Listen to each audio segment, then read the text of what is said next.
So 5 things I learnt from round 2 of the Rugby Championship. We had a big win for New Zealand, 42-10 over Argentina, 50 games unbeaten at Eden Park, responding to that poor performance last week, that loss to Argentina, and then the Springboks changing pretty much their whole team, but still overpowering the Wallabies in Australia in a very wet game, but 12 points to 30. I was away on holiday with my family camping, so I couldn't watch the games live and do match reports, but I've caught up on the games, and these are my views. And I'm also going to do a selection video for South Africa and New Zealand. Those are the 2 teams I've been selecting for their big clash in a couple of weeks when they go to South Africa for those 2 games, which could decide the Rugby Championship.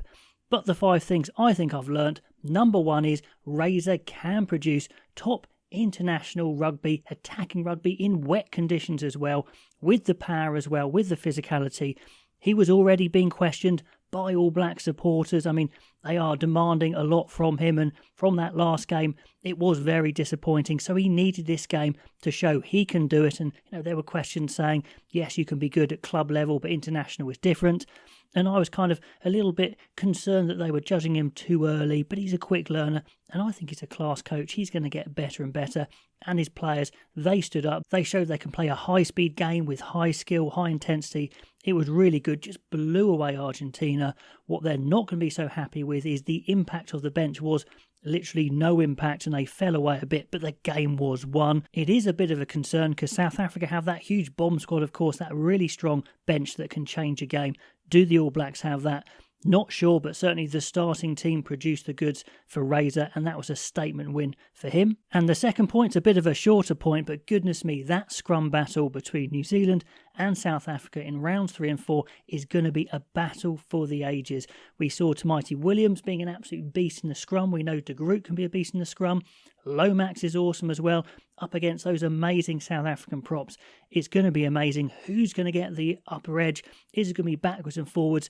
Could well decide the game. Cannot wait for that, that is for sure. So that was a short point number 2. Then point number 3 is Argentina. It was like 2022 all over again. Produced a big win against New Zealand, but couldn't back it up with a second one. Loads of mistakes, loads of errors. Their psychology just wasn't there. Plus, of course, they were blown away by the excellence of New Zealand, but they still didn't fire a shot. And then when they got back into the game slowly in the second half, it was just too late anyway.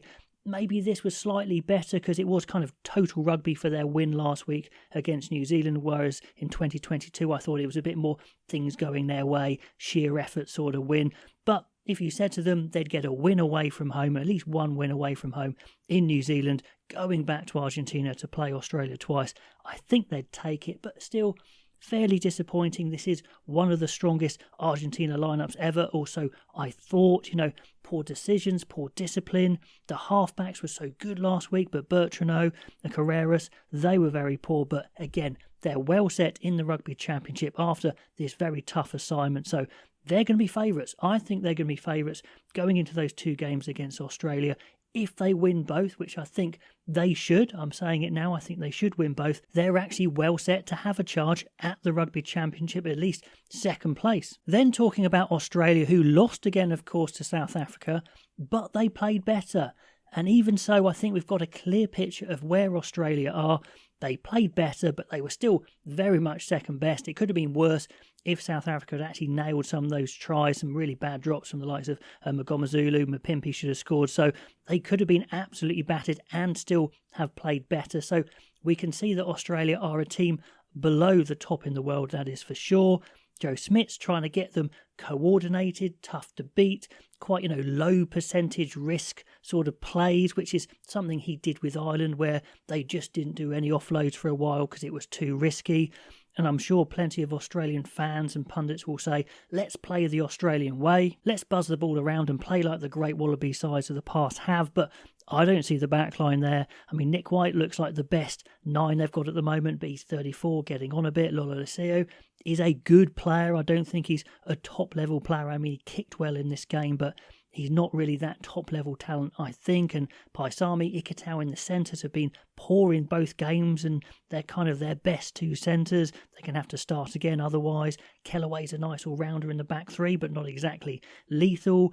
Corambetti is still a bit of a human missile, but 32, he's not the future. Wright can make some wrong decisions as well, so I don't see the backline to chuck the ball around. Maybe they are set up to grind a bit. Salakai Lotto in the second row is pretty tough. Tazano tackles really hard. Valentini can have big carrying games sometimes, but he's not a very strong front five, certainly. So I'm not sure what they can do. Do they play hard to beat? Do they go for broke? I'm not sure. They probably need to open out a little bit more, although this game was very, very wet. So they're stuck between a rock and a hard place. Not sure they've got a great team, but they can certainly grind away and make it tough for Argentina in Argentina. But I think we've found the Wallabies level. And point 5, going to South Africa, I think they are still the Rugby Championship favourites. 2 wins from 2. 2 bonus points as well, which is very important in the Rugby Championship. Just confirming for myself here that it's 3 tries or more than the opposition, not just 4 tries, period, like in other competitions.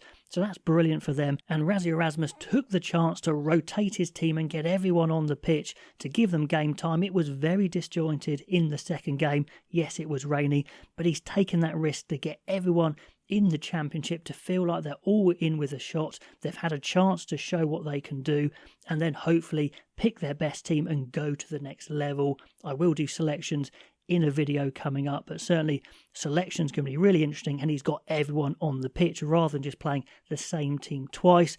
They could have won really big against Australia, but the coordination wasn't there, and that probably is the worry.